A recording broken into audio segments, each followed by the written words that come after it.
con ciberseguridad, organizado por el Centro Nacional en Sistemas de Información en Salud CENS y la Asociación de Dispositivos Médicos de Chile, ADIMET. Antes de iniciar nuestro webinar, queremos ceder la palabra a la doctora May Chomalí, directora ejecutiva de CENS, quien nos dará un mensaje de bienvenida. Doctora Chomalí. Muy buenos días a todos y todas los que nos acompañan hoy día en este seminario, en este webinar, como lo estamos llamando ahora, organizado por CENS y ADIMET, para presentar algo muy importante que son nuestras guías para la interoperabilidad de los dispositivos médicos. Estamos tremendamente orgullosos de este nacimiento, como dice César Galindo, uno de nuestros académicos senior en CENS, de este nacimiento de un bebé que tenemos la responsabilidad de cuidar y de alimentar para hacerlo crecer y que efectivamente se transforme en lo que nosotros queremos, que efectivamente sea la guía para que idealmente, digamos, en una ley de fármacos 2, los dispositivos médicos tengan que interoperar con los registros clínicos electrónicos y con otros dispositivos que los pacientes tengan que usar. Estamos absolutamente seguros de que este es el primer paso, pero un paso tremendamente importante, considerando que como nos contaba Gabriela en la mañana, se acaba de aprobar la ley de telemedicina, que también incorpora la transmisión de información entre dispositivos médicos y otros, y tantas otras cosas que están viniendo y que se están escuchando en el sistema para que efectivamente podamos lograr tener de aquí a un corto, idealmente corto, pero mediano plazo, una salud más conectada a los pacientes. Sabemos que los dispositivos médicos juegan un rol importantísimo en la atención de salud de las personas.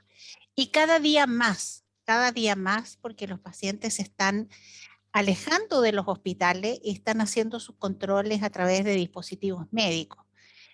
Muchos de estos dispositivos médicos están reemplazando a los profesionales de la salud, más que reemplazando, apoyando la labor de los profesionales de la salud, entregando información en el momento, entregando información de calidad, y por eso de la necesidad de que estos dispositivos médicos estén, que tengan la función y tengan no solamente la función de compartir la data, sino que también, a propósito de lo que vamos a ver hoy día, esa data se almacene con seguridad y también que se transmita con seguridad. Por eso, vuelvo a insistir, estamos muy orgullosos de dar este primer paso, pero no cabe ninguna duda de que esto es la primera de las fases para tener una salud más conectada gracias a los dispositivos médicos y su función de compartir información con seguridad. Muchas gracias, Lorena. Te dejo la pasada para que sigamos con el resto. Muchas gracias, doctora Chomalí, por sus palabras. A continuación, compartiremos un mensaje de María Paz Grandón, jefa de la División de Políticas Públicas Saludables y de Promoción del Ministerio de Salud, con motivo de este webinar. Adelante con el mensaje.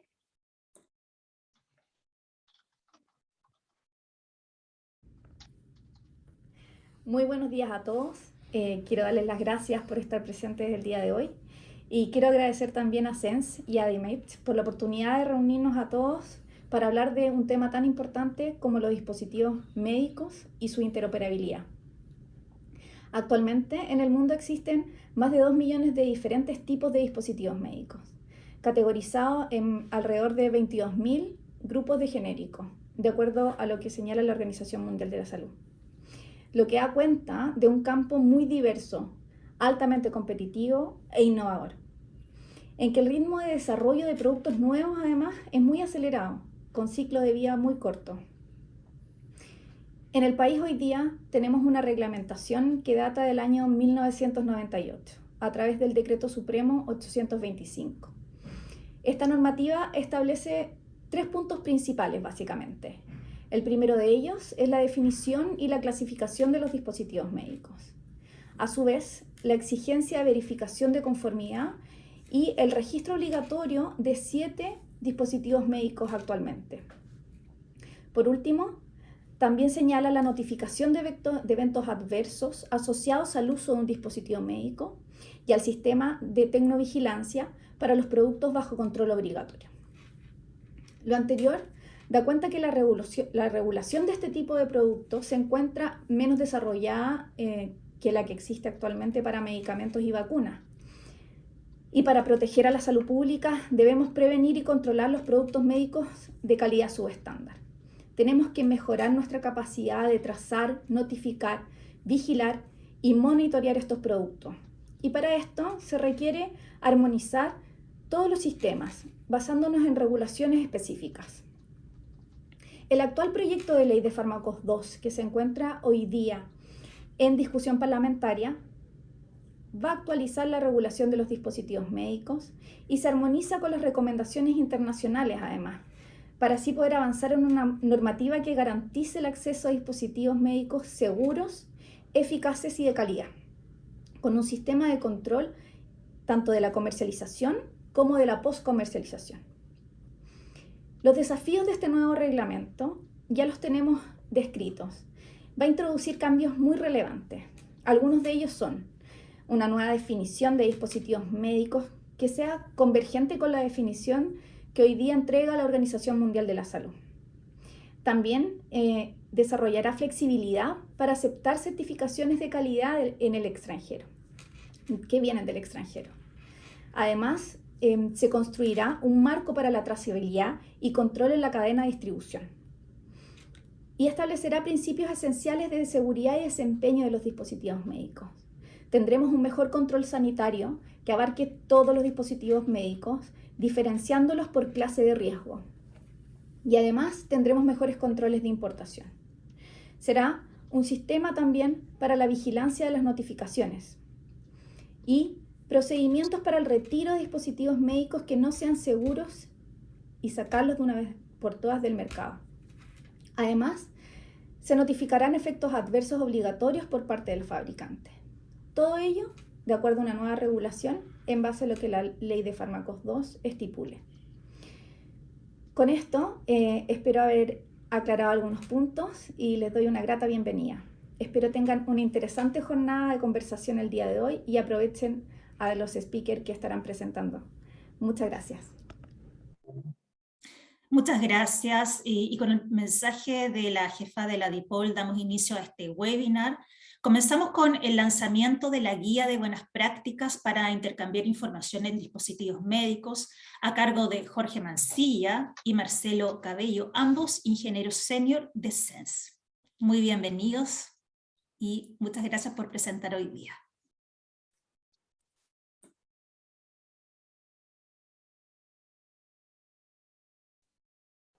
Aló, ahí sí. Hola, muy buenos días. Voy a darme un minuto para levantar la presentación.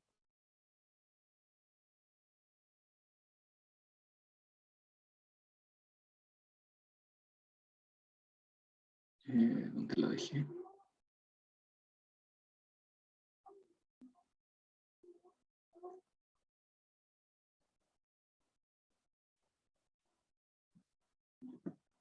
Ahí.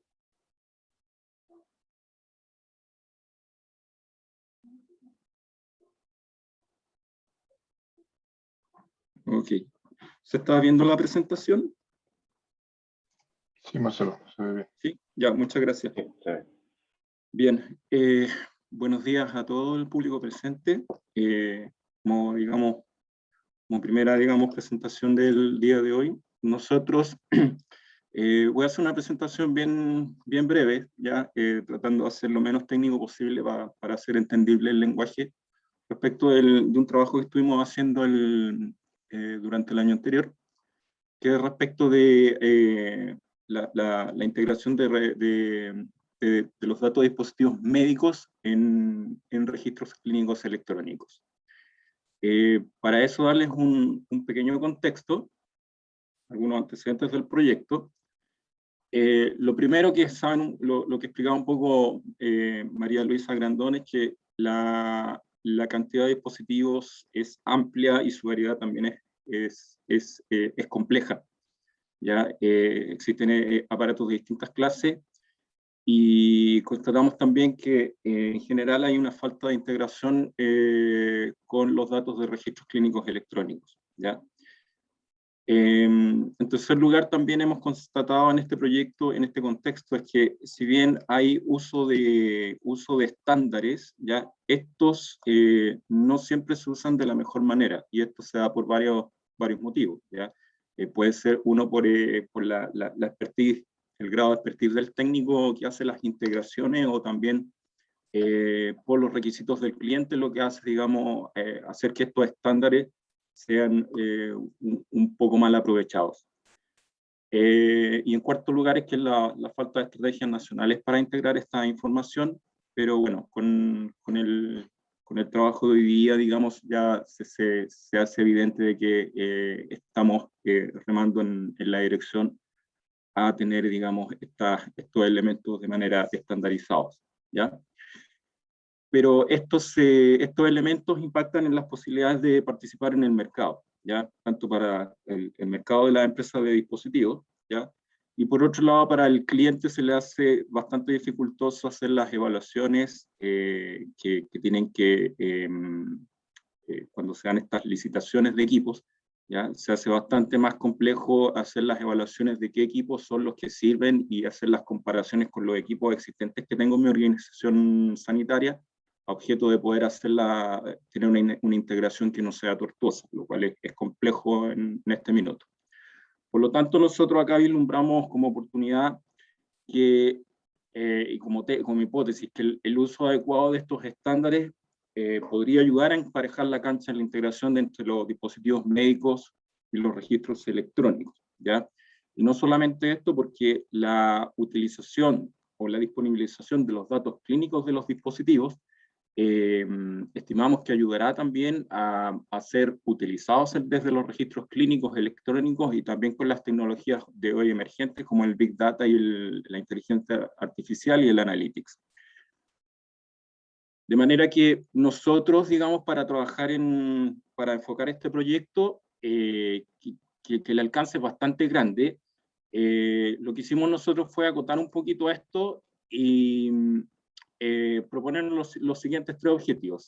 ¿Ya? El primero fue, digamos, bueno, integremos la información desde un dispositivo médico, ¿ya? La información saliente de este, y enviémoslos o disponibilicémoslos en un registro clínico electrónico. Y para ello, digamos, internamente básicamente lo que teníamos que hacer era traducir la comunicación saliente del dispositivo médico, buscar un estándar apropiado, ¿cierto? Y hacerlo, digamos, confluir al disponibilizarlo como salía en el registro clínico. Para ello también levantamos una especie de demostrador que es capaz de recibir los datos o emular la recepción de datos de un dispositivo médico, luego traducirlo o parciarlo, como lo decimos en nuestra jerga informática, traducirlo a un formato de salida que sea estandarizado, de manera que el consumidor de esos datos, digamos, tenga una salida de datos estándar para consumir. El segundo objetivo fue que todo esto lo hacemos apoyado en el uso de estándares y buenas prácticas, de manera de no inventar la rueda 2 veces, y un tercer elemento es generar una documentación del proyecto básica respecto de los diseños que hemos definido. Cabe destacar acá que hay algunas exclusiones por el tema de la amplitud que tienen los dispositivos, que es los elementos de imagenología como RIS-PACS quedan, digamos, excluidos de este proyecto, porque ellos es un dominio aparte que está bastante bien cubierto.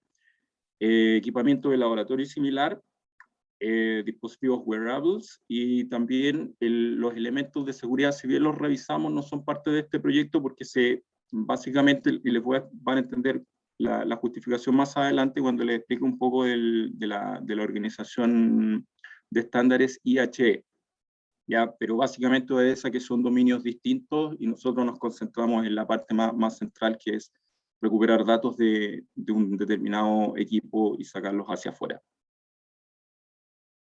Bueno, ¿qué fue lo que hicimos? ¿Ya?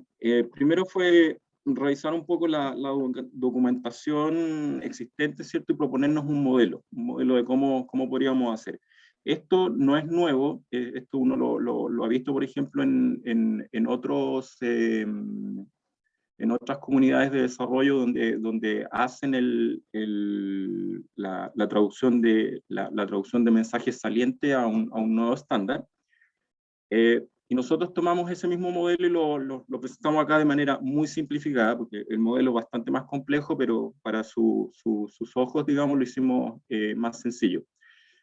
Por un lado, en el punto 1 tenemos un fabricante que provee dispositivos médicos, que estos, por lo general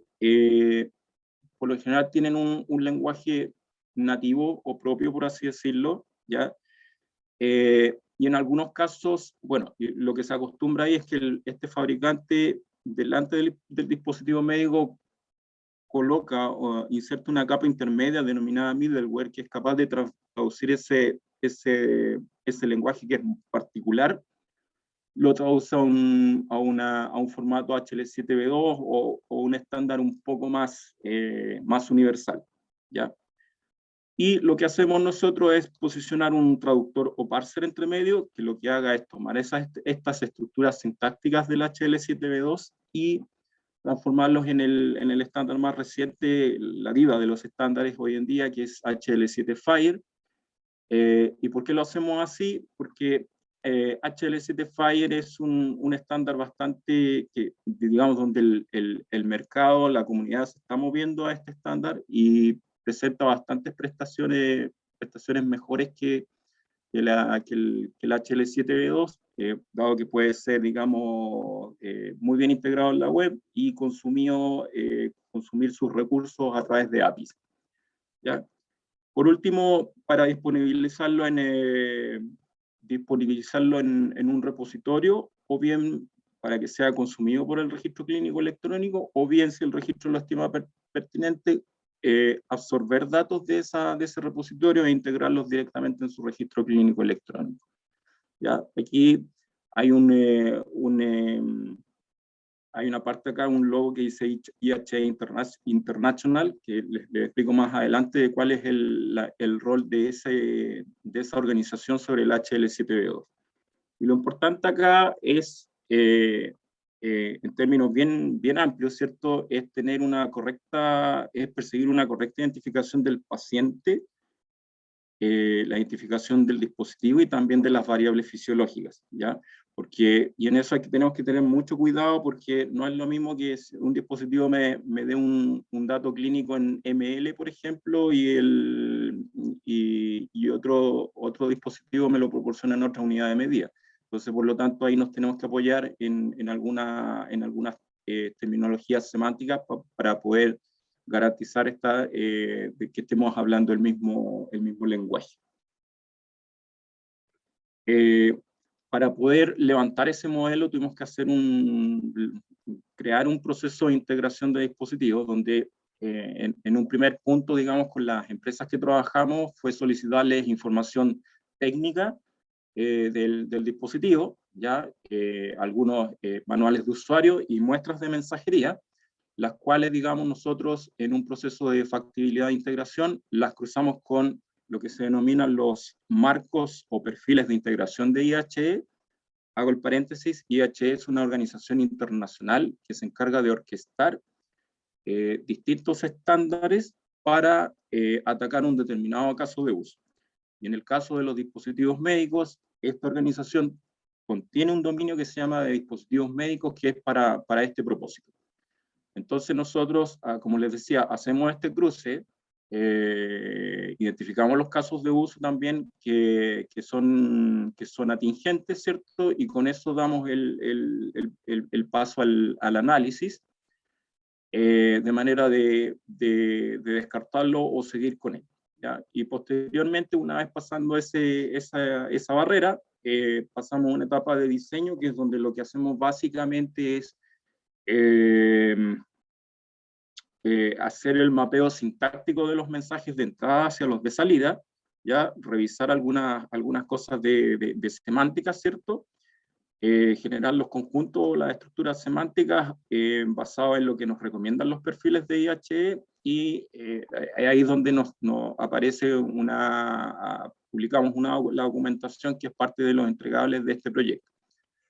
Y después en los últimos pasos hacemos la implementación, que para este caso disponibilizamos en una plataforma web, de manera de emular el consumo de datos de un dispositivo médico y presentarlos en una interfaz amigable, cosa de que no solamente los técnicos puedan mirar y ver qué es lo que hace, sino también alguien que es una persona no técnica, pero que tenga cierto conocimiento acá, pueda ver apreciar un poco la transformación que hacemos. Respecto de los dispositivos que participaron en el proyecto, tuvimos que hacer participaron más de 4, pero hicimos una selección. Básicamente con los que trabajamos fue con dispositivos implantables, ya que de ahí se desprenden los marcapasos, desfibriladores y resincronizadores. Las bombas de infusión, que estas son un poquito más complejas, tengo que reconocer, porque estas no solamente operan con mensajes de variables clínicas o fisiológicas o de medicina acá de los fármacos de lo que se consume, sino que además también trabaja con mensajería de alarma, mensajes que son tanto de ida o de vuelta hacia la bomba de infusión. Por lo tanto ahí tuvimos que acotar un poco el espectro y nos concentramos solamente en lo que nos reporta la bomba de infusión. Y un par de equipos que tienen una característica especial, que son los Point of Care Testing, ¿ya? Que en este caso tuvimos un glucómetro y un analizador de enfermedades al corazón. Y aquí se salen un poquito del 80-20, porque en el caso del glucómetro es más sencillo, porque el dato, una vez medicionado, puede ser, digamos, dispuesto rápidamente, inmediatamente en la ficha para consumo del registro clínico electrónico. No así con el analizador de enfermedades, porque los datos que emanan de ese dispositivo tienen que ser visados por un humano, un tecnólogo o alguien afín. Por lo tanto, ahí se nos arranca un poco del caso de uso, pero de todas maneras igual pudimos trabajar con el glucómetro y captar, digamos, la data de salida.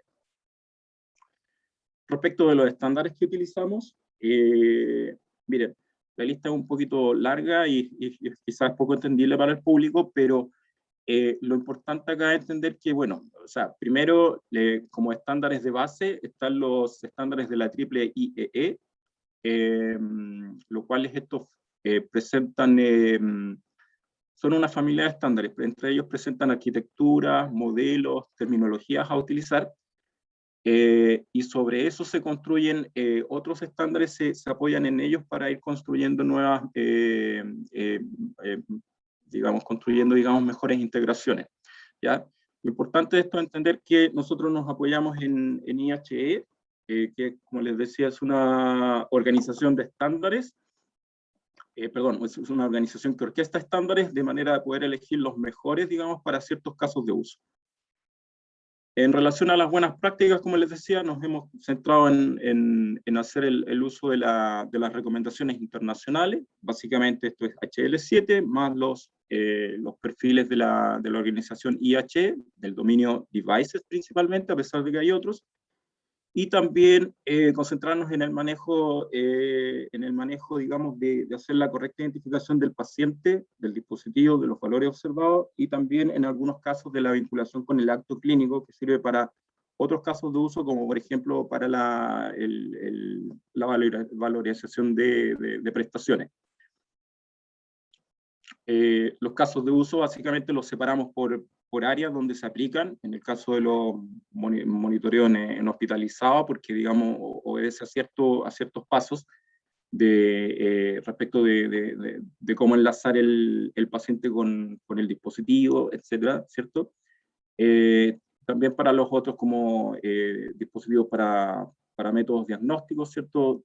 o qué tal como si lo aplicamos en la atención primaria, en las urgencias, que es similar a hospitalización, y también para la monitorización remota de dispositivos a domicilio. Aquí, por ejemplo, se aplica bien el dispositivo implantable. Y respecto de para terminar, respecto de las salidas que tenemos, nosotros hemos levantado una guía de mejores prácticas, ya que es la que contiene, digamos, pasos, recomendaciones a seguir para las empresas de dispositivos médicos, digamos, de manera de que puedan ver cómo levantar una conectividad interoperable, apegándose en conformidad a los requisitos de IHE para poder levantar esta mensajería, ¿ya?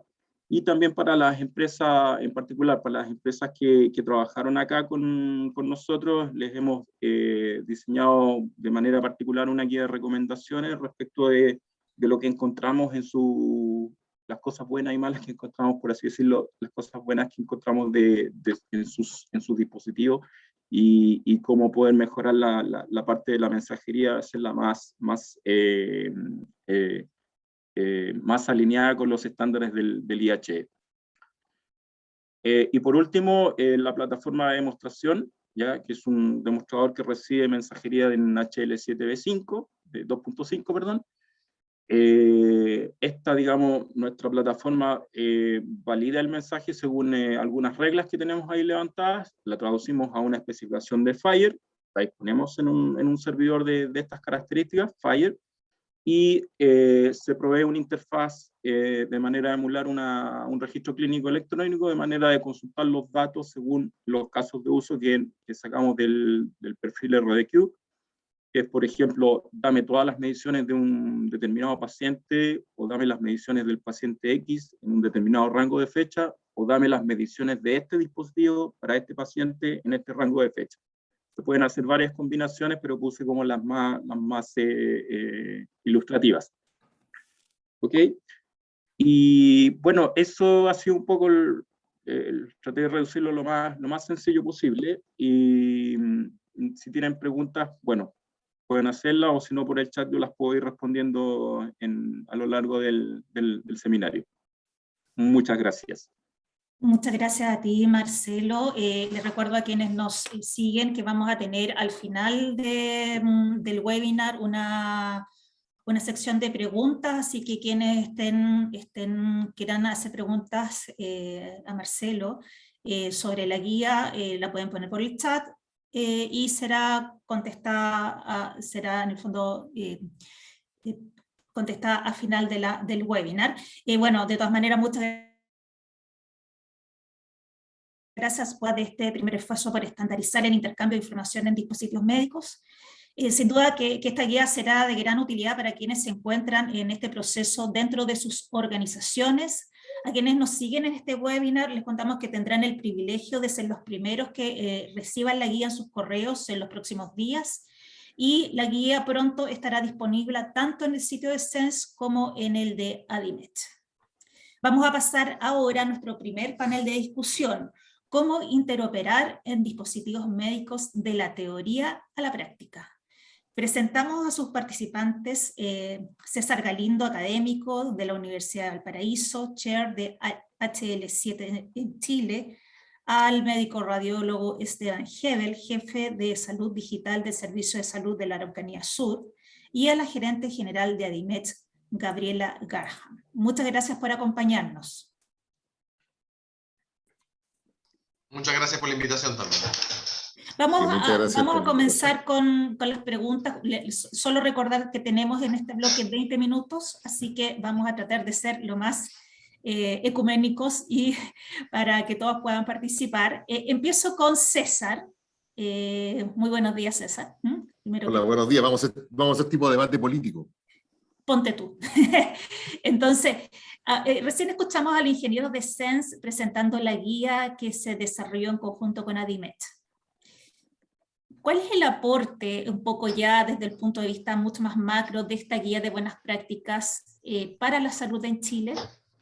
¿Cómo en el futuro se va a aplicar a las instituciones en salud, en un futuro, digamos, cercano, ¿no? Voy a partir un poco más arriba porque estoy todavía pegado con lo que pasó ayer en HL7.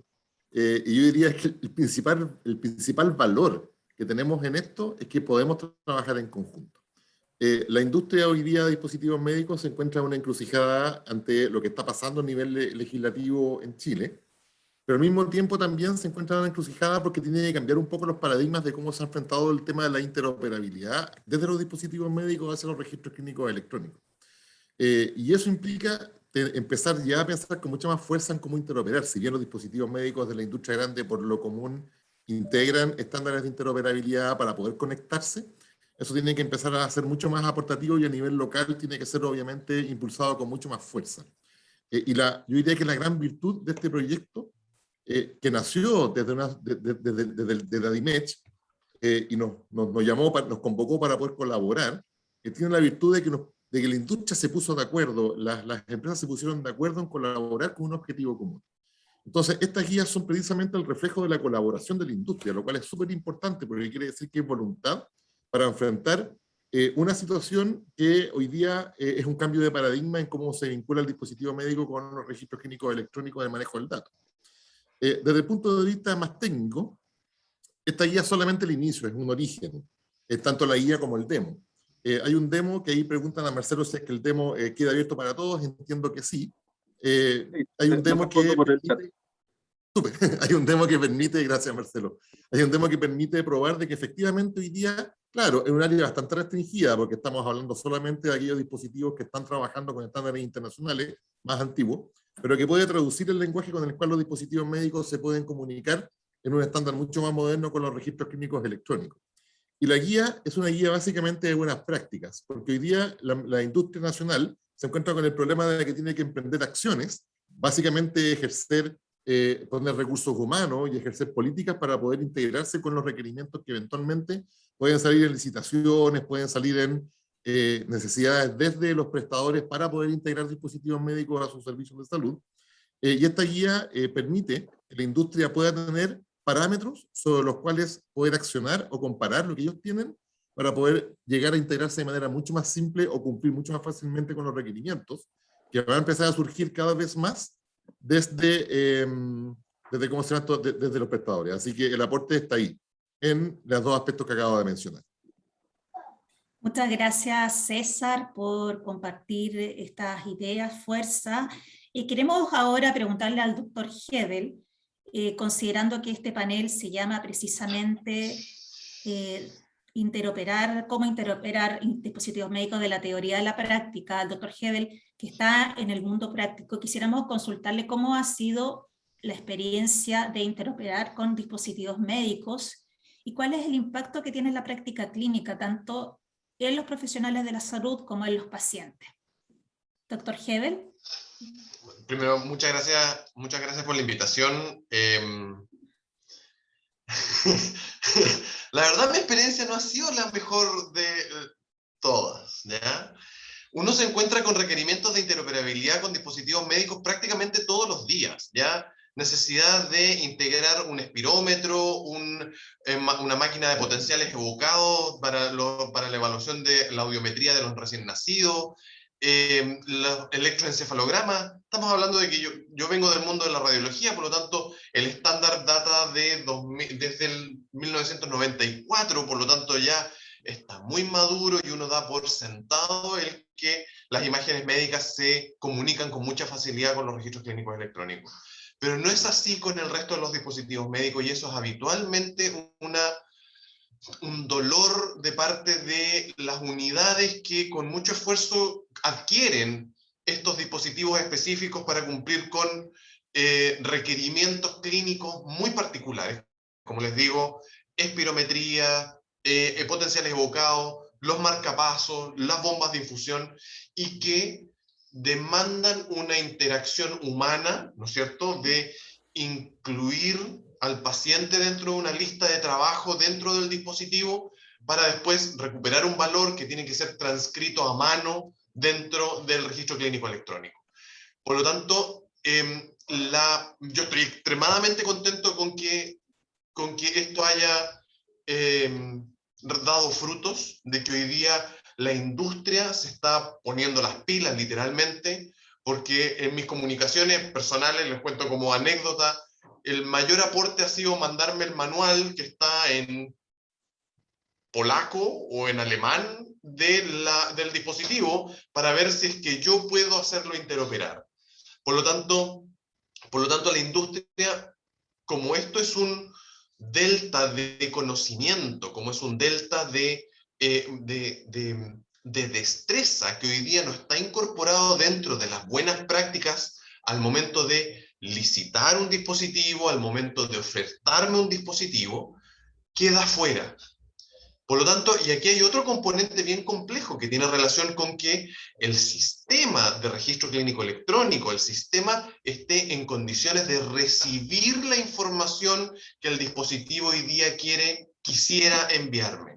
Por lo tanto, nosotros vivimos en un ecosistema de mucha inmadurez. Nosotros acá en Temuco tenemos un repositorio de datos clínicos que se ciñe estrictamente al estándar HL7 Fire. Por lo tanto, yo pudiera conectar cualquiera de estos dispositivos con muy poca dificultad a mi repositorio de datos clínicos para poder empezar a recibir automáticamente esta información que se está transmitiendo, ¿no es cierto?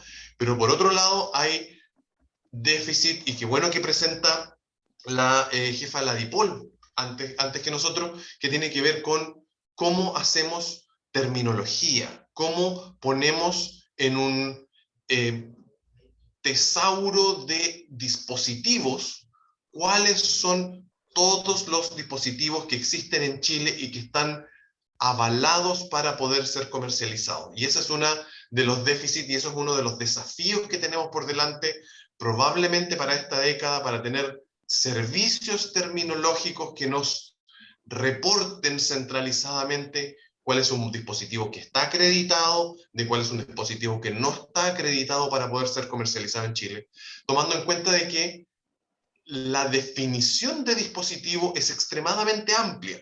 En este momento nosotros aquí estamos viendo un segmento muy pequeño, que son aquellos que transmiten información desde la máquina hacia otro. Pero dispositivos médicos también es una prótesis de cadera, también es un bajalenguas, también es todo, ¿no es cierto? Lo que no son fármacos, lo que no son moléculas que se ingieren para poder ejercer un acto médico, ¿no es verdad? Entonces, nos falta y estamos todos trabajando en el objetivo de mejorar, de hacer madurar todo nuestro ecosistema, de tener tanto las herramientas que tributen como aquellas que reciban para poder hacer este proceso de interoperabilidad que sea más expedito. Eso, gracias. Gracias, doctor Hebel. Sin duda nos entrega muchas luces sobre la realidad práctica de lo que sucede en este momento con la interoperabilidad de dispositivos médicos y sin duda las brechas que tenemos que también acortar. Gabriela Garham, de la Asociación de Dispositivos Médicos de Chile. Escuchando al doctor Hebel y también desde la academia, ¿por qué, y un poco de perogrullo, por qué ADIMED decide incorporarse a este proyecto de desarrollo de guía de buenas prácticas? Muy buenos días a todos. Primero, contarles que la ADIMED es la asociación gremial que reúne a las empresas de innovación en el sector y que aquí todos los socios tienen un genuino interés de querer contribuir a mejorar la salud de las personas. Hay que recordar que cuando partimos este proyecto se vivía marzo del 2020, o sea, era prepandemia. Y no había tanto interés o no estaba tan acelerado el tema de la interconectividad, la interoperabilidad y la salud digital. Lo que nos motivó a nosotros es que entendemos que la data es un hito relevante para la toma de decisiones clínicas.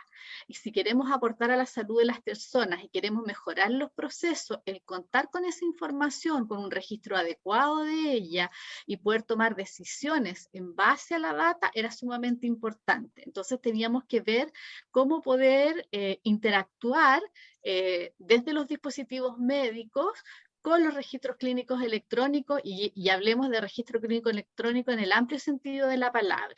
Y ahí fue cuando nos contactamos con el CENS y empezamos a trabajar en conjunto, no sin desafíos de por medio, incluida la pandemia, para poder llevar a cabo este proyecto. Quiero decir que hay un fuerte compromiso desde los socios y desde la asociación gremial para seguir avanzando y contribuir en interoperabilidad, que es lo que nos convoca en el día de hoy, pero también en ciberseguridad, que lo van a ver en el próximo panel. Agradecer a todos y decir que cualquier contacto con la asociación gremial se puede hacer a través de nuestra página web en www.adimech.cl. Muchas gracias. Muchas gracias, Gabriela, por tu intervención. Y vamos a dar paso al segundo panel de discusión. Ciberseguridad, un desafío para la implementación de la transformación digital en salud. ¿Qué considerar? Vamos a presentar a nuestros panelistas, Carolina Pizarro, directora de Cyber Risk en Deloitte, Leonidas Rosa, gerente general de la Clínica Alemana de Osorno, y Carlos Ormeño, Master of Science en Ciencias de la Computación Avanzada y Tecnologías de Internet con Seguridad de la Universidad de Bristol y asesor de SENS. Sean muy bienvenidos los tres y muchas gracias por participar hoy día en este panel. Quisiera comenzar la primera pregunta con Carolina Pizarro, especialista en ciberseguridad, y quisiéramos preguntarle cuáles deberían ser las principales prioridades a nivel de ciberseguridad que deberían tomar las instituciones de salud a nivel nacional. Hola, buenos días. Buenos días. Bueno, a ver, es bien importante cuando hablamos del tema de instituciones de salud saber que este sector finalmente es una de las áreas productivas con mayor movimiento. Hemos visto en el último tiempo todos los pacientes que acuden a recibir miles de atenciones asociadas a estos servicios, por lo tanto se genera un gran volumen de información. Lamentablemente este gran volumen de información también viene asociado con una venta de datos en el mercado negro, como lo llamamos la dark web, que puede llegar a alcanzar valores increíbles. O sea, hoy día podemos ver que el valor de una tarjeta de crédito tiene un precio de pocos dólares, y cuando hablamos de un historial clínico, hoy en día puede llegar a costar hasta $100. Entonces, aquí vamos viendo la importancia de la información que se maneja en hospitales y clínicas, finalmente en el sector de la salud, y cómo se ha visto claramente involucrado finalmente, como se ha visto afectado en este último tiempo con el tema del COVID. Entonces, tal como en otras ciudades o en otros lugares en Chile también nos hemos visto afectados, hemos tenido casos de proveedores que han sido hackeados, los proveedores de imagenología, el Hospital Sotero del Río, hubo filtración de pacientes COVID el año pasado, y varios intentos de ransomware y phishing que han tenido diferentes sistemas de salud que han sido públicos y otros también han tratado de contenerlo internamente. Entonces, pero principalmente, ¿por qué pasa esto? Es porque los hospitales y clínicas son mucho más propensos a pagar un rescate por la necesidad de tener sus sistemas operativos en línea. O sea, en un hospital o una clínica no se puede permitir tener un ataque de ransomware y no poder disponibilizar una ficha clínica porque puede costar la vida de los pacientes. Entonces, como íbamos a la pregunta y después de esta pequeña introducción, en Chile no estamos haciendo tanto como deberíamos. En general no se cuenta con mucha información acerca de la prevalencia y el éxito de ataque. Y en muchos casos ni siquiera sabemos cuándo llegó la intrusión. Finalmente sabemos que estamos siendo atacados, pero en muchas instituciones ni siquiera hay un responsable de ciberseguridad que pueda estar monitoreando esto proactivamente. Por lo tanto, es crucial continuar creando conciencia sobre los riesgos de un sistema mal protegido, sobre los riesgos de no invertir en ciberseguridad, porque finalmente el costo, la reputación de la institución que puede ser dañada por todo esto es mucho más alto de lo que nos podemos imaginar. En general, las autoridades en Chile y diferentes instituciones es importante que formen equipos de trabajo que sean competentes. No podemos seguir esperando las leyes, no podemos seguir esperando que pasen los proyectos de ley. En este tema sabemos que tenemos que ser proactivos. Y finalmente, trabajando con políticas definidas. La seguridad informática es un proceso continuo, entonces a medida que vamos informatizando nuestra actividad, esto también se convierte en un aspecto core de la institución. Entonces, cuando vemos que hoy día todavía pensamos en ciberseguridad como gasto y no como una inversión a nivel país. Principalmente estamos en un gran error porque finalmente si no trabajamos claramente y no vamos en una línea de una estrategia de ciberseguridad, probablemente hoy día no hemos sido hackeados, pero probablemente nos pase mañana. Sin ir más lejos, hoy día yo creo que muchos han podido ver las noticias que el 11 de septiembre sufrió una vulnerabilidad el colegio médico y hoy día están cobrando todavía no ponen precio al hackeo que se realizó para la base de datos que tienen retenida. Entonces, y por otra parte, como para cerrar en la parte de la política, efectivamente se están haciendo varios avances en temas de leyes, proyectos de ley que lamentablemente por pandemia han estado más detenidos en el Congreso, que tiene que ver con el proyecto de delito informático, harta convenios de relación público-privada entre el Ministerio del Interior y el CECIR, precisamente con instituciones públicas y privadas que le dan la posibilidad de estar conectados y de estar más alerta a lo que está pasando. Pero hoy día, si nos vamos a un resumen claro, a pesar de la regulación en curso y todo lo que está pasando, las empresas deben identificar claramente cuáles son los riesgos al interior de su organización y empezar a fijar controles que puedan mitigarlo. Si no trabajamos internamente, si no creamos una conciencia responsable de lo que se está haciendo, lamentablemente vamos a seguir en un sector altamente vulnerable y que cada día más va a ir recibiendo más ataques. Ese es el tema. Y esto ya no se ve solamente en el mundo, sino que en Chile claramente estamos día a día recibiendo estos ataques. Muchas gracias, Carolina, por la información que nos has dado. Quisiera preguntarle a Leonidas, respecto de los riesgos de los cuales hablaba Carolina, ¿cuál sería, en su opinión, el principal riesgo en esta materia que han enfrentado durante la pandemia las instituciones de salud? Hola, primero que todo, buenos días a todos. Muchas gracias por la invitación. Antes de responder tu pregunta, yo quería volver un poquito atrás en el tema de fondo, quizá de la conferencia, que tiene que ver con los dispositivos. Porque al final del día, yo veo que, bueno, la legislación en Chile y en general en el mundo es que los datos son del paciente. Hoy día tenemos una serie de dispositivos que los pacientes usan. Eso es real y esos datos que han guardado en alguna nube de marca. Yo uso un Garmin, tengo amigos que son diabéticos y se controlan periódicamente.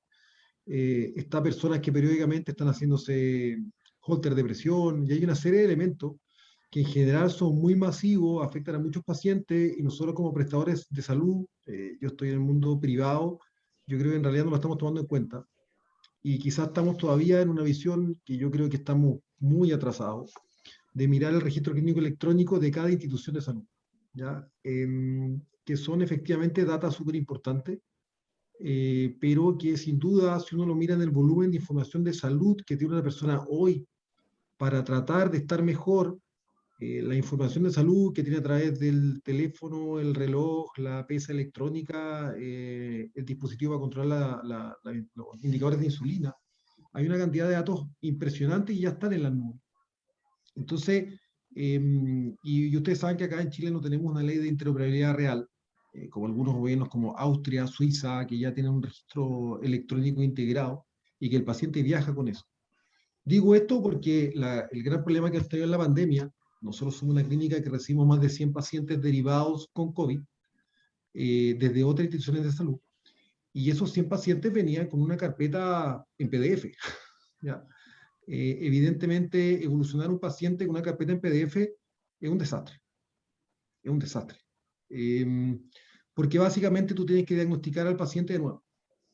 Y el costo que implica que cada paciente llegue a una institución de salud y lo tenemos que diagnosticar de nuevo, es en parte lo que explica la lista de espera, en parte lo que explica los altos costos de FONASA y en parte lo que explica los altos costos de la ISAPRE.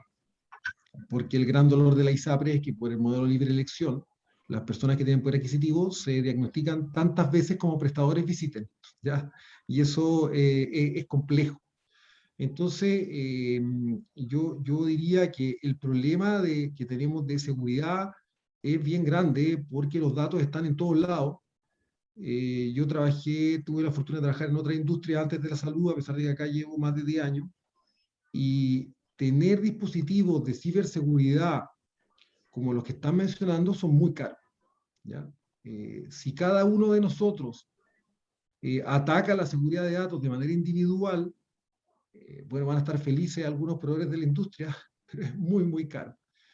Yo pienso que en Chile deberíamos, a mi entender, avanzar, ya que no lo hicimos antes, hacia un modelo que nos permite usar las nubes públicas privadas, estoy hablando de Google, Amazon, que son mucho más accesibles, son seguras, y podríamos, a través de suscribirnos a esos servicios, alcanzar niveles de seguridad bien altos. Y yo soy de las personas que creo que tener seguridad como empresa individual con sites privados es mucho menos seguro y más costoso que poder unirse a ciertas nubes en circunstancias que los mismos pacientes, que son los dueños de la información, ya usan esas nubes. Todos tenemos nuestra información familiar en quizá Google Drive o alguna de esas plataformas. Yo tengo mi información, mis parámetros en el Garmin, aunque no me sirven para nada porque la verdad es que nadie los usa. No sé si tuve algunos parámetros inadecuados la última vez que salí a trotar, porque como soy ingeniero no tengo la capacidad de leerlo.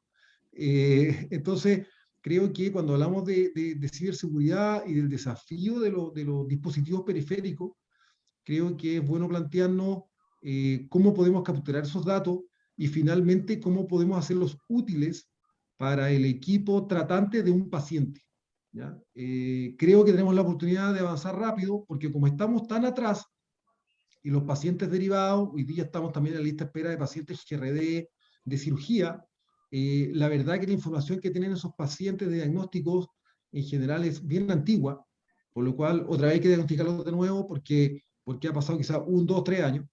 Si la información sería electrónica, evidentemente para el ministerio, para FONASA, para el que lo quiera hacer, sería súper interesante porque podrían administrar las listas de espera con datos.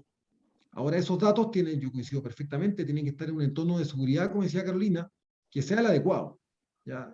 Para que los podamos transmitir o para que más bien estén en un repositorio en el cual podamos acceder y acceder a esos datos, pero con datos, tomando un poco las palabras de Marcelo, con datos que sean útiles, ¿ya? Que sean útiles y podamos hacer curvas de evolución y usar esos datos para favorecer al paciente en un ambiente seguro. Creo que es el desafío que nos tendríamos que plantear. Muchas gracias, Leonidas. Sin duda nos entrega muchas luces sobre todas las brechas que tenemos que cubrir en los sistemas de salud para poder lograr sistemas interoperados realmente. Sin duda hay mucho que avanzar y esta guía es un primer inicio. Y sobre este tema, y volviendo al tema de los resguardos que en ciberseguridad, quisiera preguntarle a Carlos Ormeño, ¿cuáles serían los resguardos que se deben tomar desde un punto de vista técnico para que los datos de los pacientes se encuentren protegidos? Buenos días a todos, muchas gracias por la invitación. Gracias, Lorena, por la pregunta. Yo creo que hay ciertas consideraciones primarias que hay que hacer, y que primero que el mundo técnico, en este caso las consideraciones técnicas, nunca deben estar disociadas de los aspectos estratégicos o los aspectos contextuales en los que se mueve la información. Es decir, hay que entender primero que todo que los datos hay que protegerlos, por supuesto, pero los datos no son estáticos.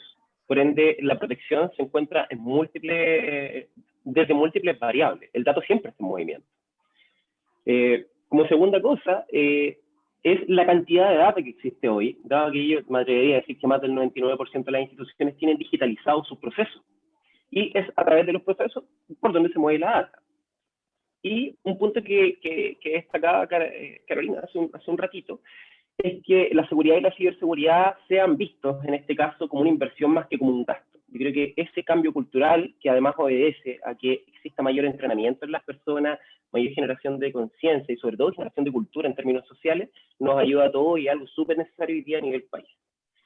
Yo creo que a partir de ahí, lo primero que tenemos que hacer es saber dónde estamos situados. Si hablamos de datos, de seguridad en datos o de ciberseguridad en datos, es de qué tipo de datos estamos hablando. Como decía también Carolina, hoy a nivel global el dato médico para los delincuentes, o en este caso quienes se dedican a explotar vulnerabilidades para poder vender data médica, es el dato mejor considerado, el dato más caro derechamente que existe a nivel global. Por lo cual es muy apetecido y por lo cual obviamente todas las instituciones que manejen ese tipo de datos están en un riesgo mayor.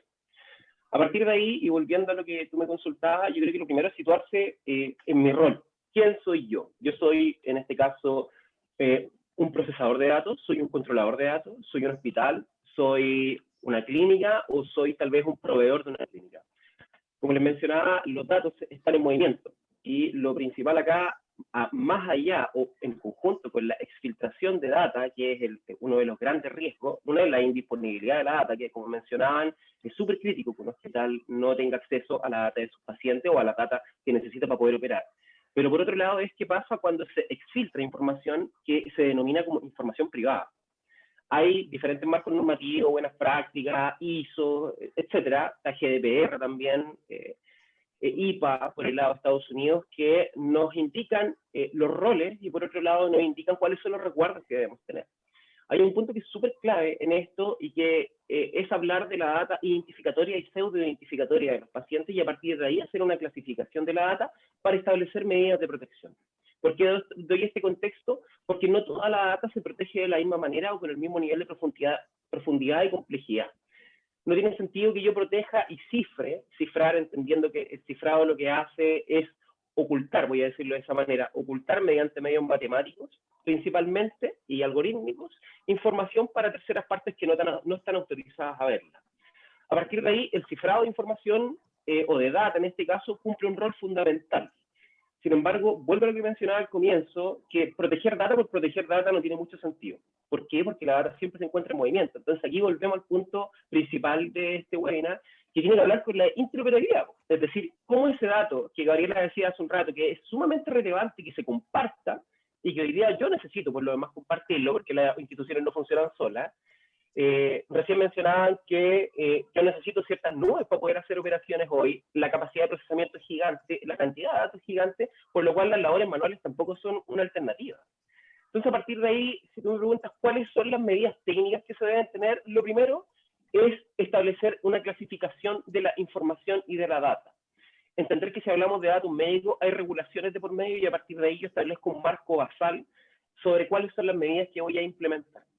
Sobre esas medidas a implementar, la criptografía en particular tiene mucho que decir, dado que, por un lado, la información se tiene que mantener confidencial, eso mandata que la información en tránsito, por ejemplo, opere sobre canales que son cifrados, es decir, que no puedan ser accedidos por terceras personas, pero que además garanticen que quien está comunicando la información pueda garantizarle al receptor que es quien dice ser, es decir, autenticidad. Por otro lado, la integridad de la información también es clave. Si la información no es íntegra, nada de lo que estamos conversando tiene sentido. Porque yo debo poder confiar en el dato que se me está transmitiendo y a la vez en el dato que yo almaceno. Es decir, data en tránsito y data en resguardo. Es decir, gobernar la privacidad de la información. Cuando hablamos de datos médicos, la principal palabra que surge es privacidad. Y a partir de la privacidad y de las instituciones, desde los aspectos técnicos, sobre la gobernanza de los datos, donde tenemos una serie de buenas prácticas como las ISO, digamos una ISO 27701, que es para el sistema de gestión de privacidad de la información, si hablamos de la nube, una ISO 27018, que habla de la privacidad sobre el resguardo de datos de la nube, y todo eso apalancado, por supuesto, por una 27001, que es el sistema de gestión de seguridad de la información. Así también existen otras prácticas y modelos de madurez, las ISO no son modelos de madurez en particular. Pero si tú me preguntas, yo creo que asegurar desde el comienzo del producto, ya que hablamos de nuevos productos, porque todo lo que hablamos finalmente, estos nuevos desarrollos, estas nuevas capacidades que van a existir, son desarrollos de software, son aplicativos nuevos, y ahí considerar la seguridad, la ciberseguridad y sobre todo condiciones de privacidad desde la licitación de requerimiento es clave. Es clave porque si yo considero eso al comienzo, va a ser mucho más fácil después cuando llegue el momento de poder integrarme a un tercero, poder establecer cuáles son las condiciones basales de seguridad y privacidad que el aplicativo tiene y con las que debe contar también la contraparte. Como te mencionaba, la criptografía tiene mucho que decir acá, desde los ámbitos de privacidad, también la estadística, el poder anonimizar data, el poder hacer distintas técnicas de anonimización de data, porque una cosa es que yo comparto información con un tercero, que ese tercero puede ser un procesador o una entidad cubierta, dependiendo del marco que esté utilizando para clasificarla, pero sin embargo yo no puedo compartir toda la data, porque no hay que olvidar que la data es de los pacientes, la data es nuestra. Y como la data es nuestra, yo para poder interoperar, salvo que sea con un tercero que esté autorizado y que yo como paciente autorice por lo demás, esa data debe viajar anonimizada. ¿Qué es lo que hace esto? Por un lado, resguarda mis derechos como paciente, pero por otro lado también resguarda la data en sí misma en caso de que sea filtrada y sea puesta en Internet. ¿Por qué? Porque yo no voy a ser identificable. Entonces yo voy a poder resguardar mi intimidad y mi privacidad también. Entonces, técnicas de anonimización para la data que requiera ser compartida con terceras partes es clave como medida técnica. La data siempre se ve en contexto, nunca se ve de manera aislada. Eso también es muy importante, porque en función de eso son las medidas de protección que yo voy a aplicar. Y confidencialidad, es decir, esquemas de cifrado para proteger la data tanto en reposo como en tránsito, y ahí podemos hablar de esquemas de cifrado, ya sea cifrado simétrico, pero lo importante es que existan medidas de protección que garanticen esta propiedad de la información, que es la confidencialidad. Y por otro lado, como última cosa, algo sumamente relevante, sin querer hablar ni de appliance, ni de nada concreto que tenga que ver con un firewall, con un IDS, con un IPS, con un anti-malware, con un anti-ransomware. Lo importante, muy, muy importante, es que yo pueda garantizar que la data es íntegra, que la data se mantenga privada a lo largo de los distintos procesos que tenga la organización, y en este caso las organizaciones, si estoy interoperando, y que pueda ser utilizada en beneficio, por supuesto, de todos nosotros. Muchas gracias, Carlos, por esta explicación desde los aspectos técnicos sumamente interesante. Muchas gracias a los panelistas de este segundo panel de discusión, y vamos a dar espacio a las preguntas en general que son abiertas tanto para este panel como para el anterior, y acá personalmente me voy a tomar mi rol de periodista y voy a hacer una consulta, porque se ha nombrado bastante el tema del paciente, y considerando que como ecosistema de salud siempre tenemos que tener al paciente en el centro, ¿cuál es el rol acá del paciente en poder resguardar su seguridad y en que estos datos estén disponibles para interoperar? ¿Está consciente de este proceso? ¿Debe dar autorización? ¿Cuál es el rol acá? Porque si bien se habla, seguramente, o yo como paciente, si no estuviera trabajando en esta área, difícilmente estaría enterada de esto. Entonces, esa pregunta se deja abierta, que es la que era contestar de los panelistas.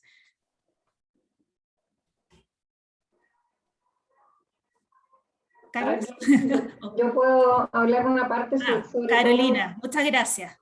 Sí, yo creo que el paciente está el paciente y el ciudadano en sí está cada vez más consciente de que tiene que tener cuidado sus datos, que tiene que proteger sus datos, pero finalmente ¿quién tiene que dar la seguridad de cómo se están manejando sus datos? Son las instituciones.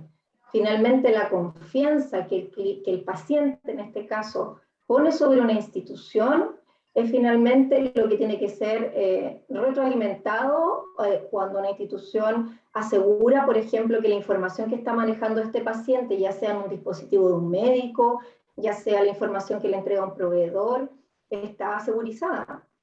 Hoy día cada vez, o sea, acá en Chile tenemos la mala costumbre de entregar el root por todo finalmente. Es como que vamos a la farmacia y entregamos el root, y vamos construyendo un perfil de las personas que finalmente sirve para una venta que nosotros no estamos autorizando. Pero hoy día cuando yo entrego información, hoy día con todo lo que ha pasado, el paciente está mucho más consciente de qué pasa si filtra una ficha clínica, cuál es la responsabilidad que tengo yo, o por qué me están pidiendo esta información, hasta dónde llega esa información, dónde están resguardando esa información. Entonces, desde mi punto de vista, creo que la institución es la que tiene que dar la confianza y la seguridad de que los datos de ese paciente están resguardados.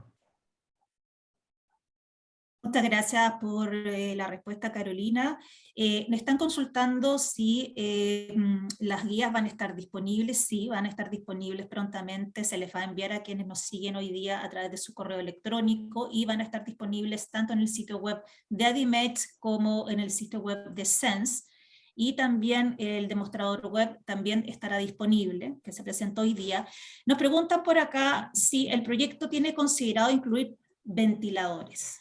No sé si algunos de quienes desarrollaron el proyecto, Jorge o Marcelo, nos pueden contestar. Sí, sí, la pregunta la respondimos en el chat y efectivamente, claro, tengo que confesar que el monitor multiparamétrico y el ventilador mecánico eran mis favoritos, ¿ya? Pero por aspectos de la conformación inicial del proyecto y la selección de equipos, es que no atacamos esos elementos. No obstante, digamos, son equipos bien interesantes debido al volumen de datos que generan y abre como otras preguntas también respecto de cómo interpretar toda la data que generan esos equipos y poder hacerla procesable por los clínicos, ¿ya? No lo digo esto en el sentido de que esta información vaya como la lectura que hacemos nosotros del dispositivo vaya a reemplazar al monitor que ve, por ejemplo, el médico UCIsta, sino que, porque para eso está el monitor, pero sí que esa información vaya cayendo a algún repositorio y pueda ser posteriormente analizada para detectar ahí algún tipo de anomalía, ¿cierto? Cualquier, digamos, variación que sea interesante, digamos, comunicarla, ¿ya?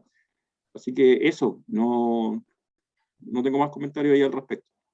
Muchas gracias, Marcelo. Lorena, sí, muy cortito para complementar lo que Perfecto. estaba hablando recién Marcelo, es decir que hay que recordar que cuando nosotros partimos con este proyecto, el caso de uso estaba orientado al paciente de monitoreo crónico. Estábamos hablando previo a la pandemia y nuestros casos de uso fueron justamente a ver cómo monitoreábamos a los pacientes crónicos a través de dispositivos médicos, y en el proceso, dado todo lo que aconteció, se agregaron dispositivos médicos de monitoreo no remoto.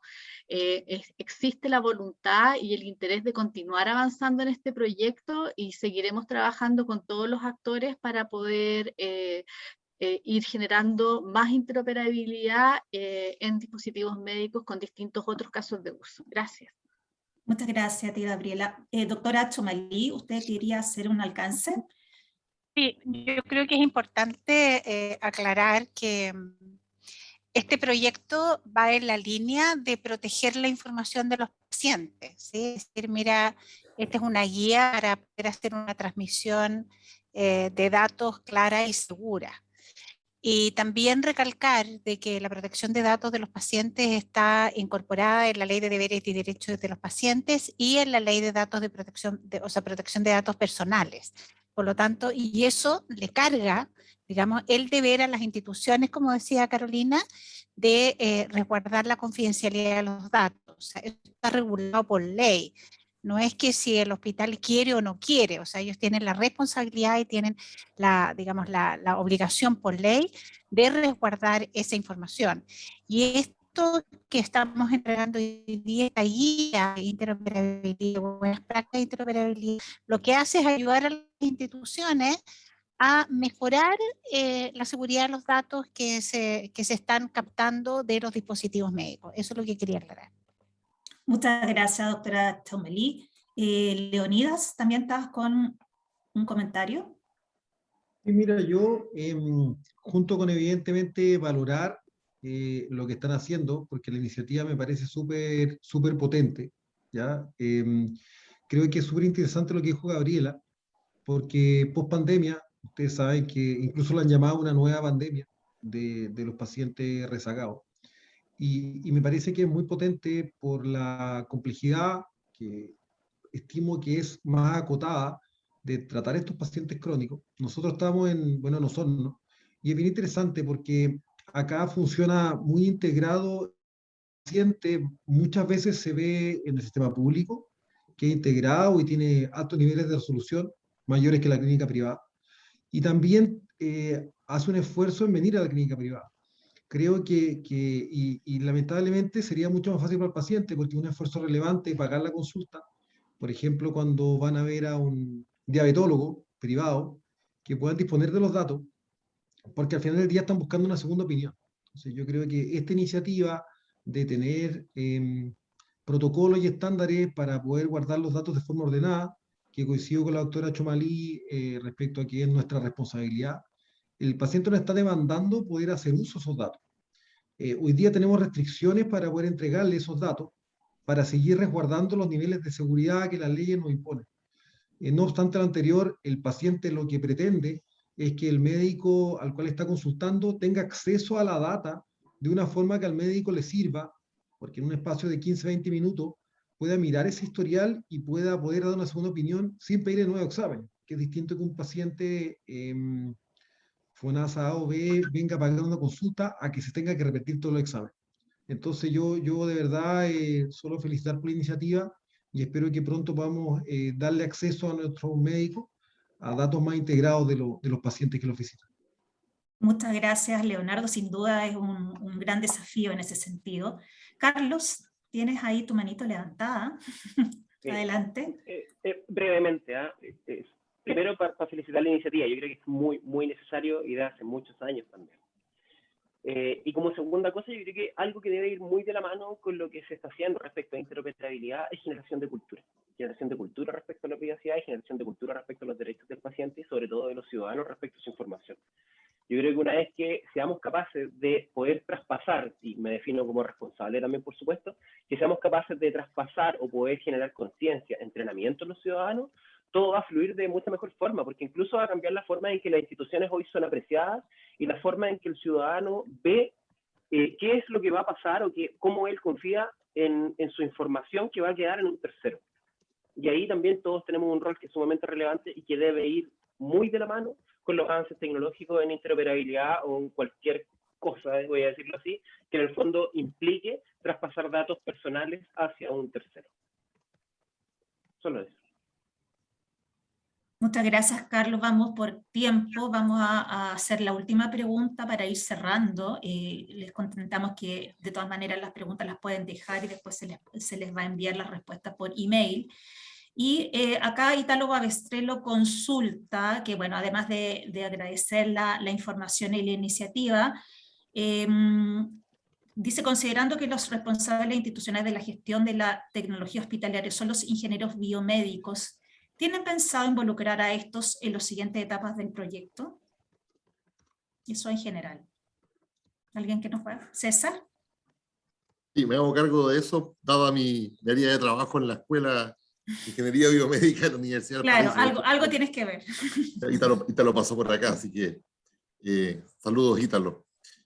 Le contesté en todo caso la respuesta por escrito, la pregunta por escrito, pero yo creo que sigue la misma dinámica. Estas cosas pierden sentido cuando algunos de los actores que son relevantes no son consultados o no aparecen por lo menos dando opiniones como para que sea mucho más potente el alcance de las cosas que uno quiere hacer. Y lo que plantea Ítalo es muy cierto, porque una cosa es que nosotros trabajemos con la industria de dispositivos médicos con el objetivo de alinear a la industria en torno a un objetivo, cuya finalidad es que ese objetivo, es que estos dispositivos terminen integrando información en los registros clínicos electrónicos. Con todos los aspectos de seguridad que se han hablado acá y otros elementos más que también hay que considerarlos, por supuesto. Pero también está el otro lado de la vereda, que son aquellos que no solamente tienen que hacer toda la gestión de compra del dispositivo médico, sino que además tienen que hacer todo el ciclo de vida del dispositivo médico en su mantenimiento, y eso empieza a incluir algunos rasgos importantes de informática también. Y naturalmente el ingeniero biomédico es aquel que está encargado de esa gestión tecnológica, y por lo tanto a él le pega también todo lo que se está haciendo acá. Y luego, si esto que estamos haciendo no se lleva también al otro lado de la vereda, entonces estamos despotenciando el alcance de lo que podemos hacer. El cómo podemos articular estos grupos de trabajo, estos equipos de trabajo, estos alcances para que lleguen finalmente a todos los actores relevantes, ese es un tema que tenemos que discutir. Pero yo creo que hoy día estamos sembrando precisamente la semilla para que desde ahí empiecen a aparecer todas estas inquietudes, estos requerimientos, estas necesidades, y ojalá podamos llegar en algún momento en el cual, a través del CENS, tal vez como entidad integradora, empecemos a formar grupos de trabajo, grupos de conversación, y desde ahí, obviamente, empezar a generar esta sinergia y estas ideas que pueden potenciar lo que estamos haciendo, y obviamente llegar a generar mucho mayor impacto del que pensamos. Así que tomo lo que dice Ítalo y lo considero muy apropiado. Muchas gracias, César. Aprovecho de agradecer a todos los panelistas que han estado presentes en este webinar. Nosotros nos tenemos que ir despidiendo, pero no sin antes dejando a la presidenta de la Asociación de Dispositivos Médicos de Chile, ADIMET, Asise Fernández, que nos puede ofrecer unas palabras de cierre de este webinar en el día de hoy. Asise, adelante. Gracias, Lore. ¿Me escuchan bien? Perfecto. Perfecto, súper. Bueno, muchas gracias a todos quienes han participado y han seguido este webinar, ¿no? Súper interesante conocer las distintas visiones de los actores del ecosistema de salud sobre la transformación digital en salud. Felicitar, súper contento a todos quienes hicieron posible que la guía de las buenas prácticas de interoperabilidad de dispositivos médicos, desarrollada por SENS y ADIMET, sea hoy una realidad. Una primera realidad que tenemos que, sin duda, seguir avanzando para generar metodologías aplicables en las distintas instituciones de salud, como veníamos hablando. Súper interesante también escuchar las experiencias prácticas de interoperar dispositivos médicos en los espacios clínicos. Vimos, como nos decía Leonidas, todavía tenemos grandes oportunidades, esto recién comienza, y tenemos que seguir trabajando, así como también en el impacto de la ciberseguridad en las instituciones de salud y las salvaguardas necesarias para mantener la seguridad de los datos de los pacientes. Como ya hablamos, la digitalización en nuestros tiempos nos lleva mucha delantera. En el mundo de la salud todavía tenemos que acelerar muchas transformaciones para que tanto el sistema como los pacientes se vean beneficiados de estos avances tecnológicos. Y quiero rescatar acá lo que hablábamos de este esfuerzo colaborativo, ¿no? Esfuerzo colaborativo de todos los actores, industria, todos los distintos stakeholders para poder avanzar en este camino. La industria innovadora a la que pertenecemos las empresas de ADIMET, tenemos y presentamos tremendos avances en salud digital y vamos a continuar invirtiendo recursos a nivel global para que los dispositivos médicos puedan contar con las ventajas de la digitalización y la inteligencia artificial. Entendemos que ahí es donde nos encontramos, ¿no? Con todos los temas de ciberseguridad, que es un gran desafío que tenemos que seguir avanzando y algo pendiente que tenemos, ¿no? Sobre todo lo que tiene que ver con sistemas de salud. Necesitamos una política pública en salud digital basada en estándares internacionales que perduren el tiempo, rompa estos hilos, permita la interoperabilidad y seguir mejorando, ¿no? El sistema, sus costos, mejorar resultados y la calidad de vida de los pacientes, que es lo que nuestro país necesita y reclama con urgencia. Gracias a todos por aportar como Asociación de Empresas Innovadoras de Dispositivos Médicos en este tema, y espero que nos volvamos a encontrar para seguir construyendo la transformación digital de la salud en Chile. Nosotros estamos súper comprometidos a seguir trabajando en conjunto y seguir avanzando en este tema que se vuelve de suma urgencia y muy relevante para poder seguir avanzando en la salud de nuestro país. Muchas gracias a todos por estar con nosotros. Muchas gracias, Cise, por tus palabras de cierre. Nuevamente agradecer a todos quienes participaron y también quienes se conectaron hoy en este webinar. Esperemos que no sea el primero ni el último sobre temas de interoperabilidad y ciberseguridad en salud. Y bueno, quienes no alcanzamos a contestar sus preguntas, por favor déjenlas y serán contestadas vía email lo más pronto posible. Muchas gracias y que tengan un excelente día. Súper, gracias. Chao. Chao. Gracias a todos. Chao, chao. Gracias. Adiós. Gracias. Buen día.